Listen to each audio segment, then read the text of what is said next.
Sean Penn, you are a piece of shit.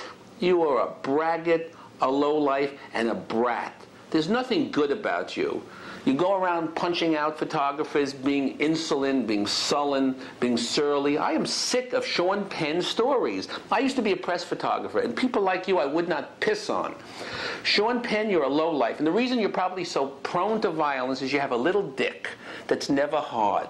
I'll fuck your wife, Madonna. Let her see a stiff Jewish cock. Sean Penn, if you don't like it, my office is right here at West 14th Street. Come get me. I'm going to kick your fucking ass, you lowlife piece of shit. Sean Penn, go fuck yourself.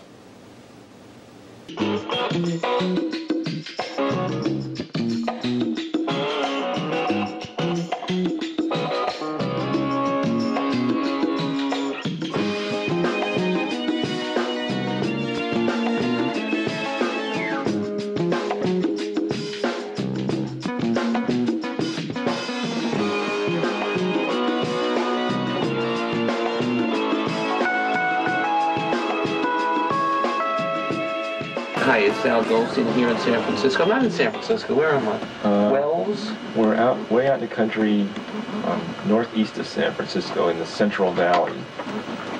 And we're about to, well, we don't want to give too many details. We don't want people to track you down, but we are in the boondocks.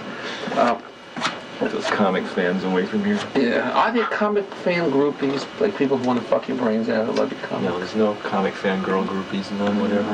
That's the same problem I had in Screw. I always wanted there to be porno groupies, and they're called hookers who want $200 to suck my dick. But we were going to touch on sexual fantasies. And we were talking because the camera woman here is my girlfriend, and she is a slight, pretty, delicate creature. And I told you I'm afraid of big women, and you were saying you're afraid of delicate little women. That's right. Tell us about it. It's hard to explain. It's just that old saying that big dogs bark, but the little ones bite you. The big girls court you, and the little ones fight you. It's true. Well, I mean, you're famous for the muscular women, the powerful women. It's a subject dear to my heart. Have you reconciled the women you draw as sexual fantasies with the women you've been involved with sexually in your own life? Yeah. Oh, yeah. I've lived out my wildest dreams and then some. That's great. It seems to actually get better as I get older. It's easier, and the art of dealing with women seems to get easier. Is it that you're changing, and maybe your timid exterior may be just a facade? Do you realize it may be that this just may be your manipulation to get women to go into bed with you? No? You really are a shy guy? Oh, yeah. Scared of everybody. Yeah, we all are, though. We all are. You know, people who meet me think I'm going to be this tough son of a bitch, and it's bullshit. It's the dog barking. You know, I'm barking because I don't want to be hurt. So, we're all little kids afraid that we're going to get the shit kicked out of us by somebody. I'm what psychiatrists call like passive-aggressive personality. I only get aggressive in the sex act, otherwise I'm real meek and timid. But a lot of people like when you masturbate, what kind of fantasies do you masturbate to? You do beat your meat, don't you? Oh, yeah. I try and control, have some self-restraint so I don't do it like more than, twice a day. But it can take up all your time and energy if my imagination can just, completely take over and just dwell on the sex fantasies constantly, but I kind of try and control it so it doesn't completely, it's like drugs or something, just become a complete, total, full-time obsession.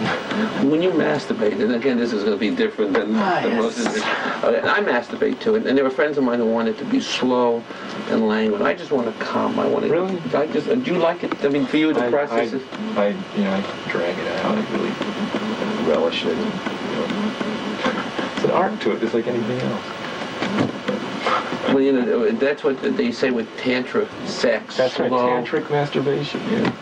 I'm a Jew from Brooklyn. I want to come fast and go on to the important things like read the daily news. It is. It's really typically Jewish. It is. It's like this all these Jewish guys, they eat fast. They just want to get sex over with. Yeah. They want to squirt and get out. But it's true. I don't get it. I don't understand. I'm not like that at all. I drag it out as long as I can, and just like all the nuances and everything. But for me, it's like the mental game about, with a woman, just like embellishing every nuance of that game. To me, is where all the fun is, And like the coming is just like the climax. Okay, you go on. You've done this for a couple hours. You might as well, conclude it sooner or later.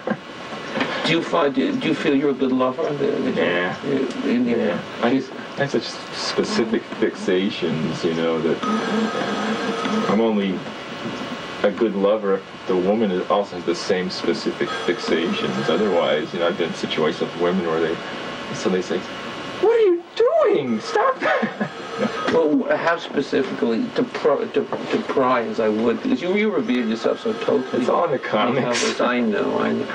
For instance, do you like when a woman sucks your cock, or do you want to do you want to explore her body? Love it. Will you eat her pussy? Oh yeah, sure. Do you care about her comments? Oh, well, yeah, I hope that she does, I hope that it's fun for her too. When I was 20 or 21, it was just like a thrill just to be able to stick it in, and put another notch on the old bedpost. But as you get older, for me, when I was about 35, and I suddenly had this experience where I couldn't get it up, I just, oh my God, I have to rethink this whole thing, and I realized it's because there wasn't really that much, hot spark between me and this woman, and it just wasn't, I just realized that, that certain things, chemistry isn't there, it's really not worth the trouble. In your comics, which is so revealing, it's like being an analyst and you're on the couch. You talk about the hypocrisy of the courtship, and you and I agree with what you say, that there's women are turned on to the aggressive guy, the loud guy, the guy you talk about, your friends who are slick with words, and your shyness. They're turned on by self-confidence. Yeah. Supreme self-confidence. Nothing gets a woman hotter than seeing that in a man. It's like, no matter what kind of terrible asshole the guy can be, he can be a Nazi war criminal. If he has that supreme self-confidence and asserts that in the world, the women are just falling all over the place. I've seen it happen too many times. Women don't like to admit that. Yeah. No woman will, or very few women will, openly agree. Yeah, that's true. That's what I like. They'll say, "Oh no, I want the man to be sensitive and vulnerable," and bullshit. I know, lots of sensitive guys that never get laid, because they don't assert that kind of confidence in the world. They're kind of like nice guys, and they just don't have that.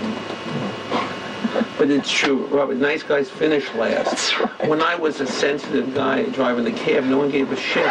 Now I'm abrasive Al Goldstein, and women are turned on to it.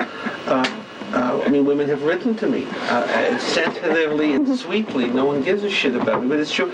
The worst guys in the world for women to date are Israelis. They are scumbags, pieces of shit. They all have 50 women fighting for them. And all these sensitive women out there, really are. They're the lowlifes. Rats. There are sensitive librarians and social workers, and they're home alone tonight. That's right. And they're so willing to be so nice and considerate and kind, and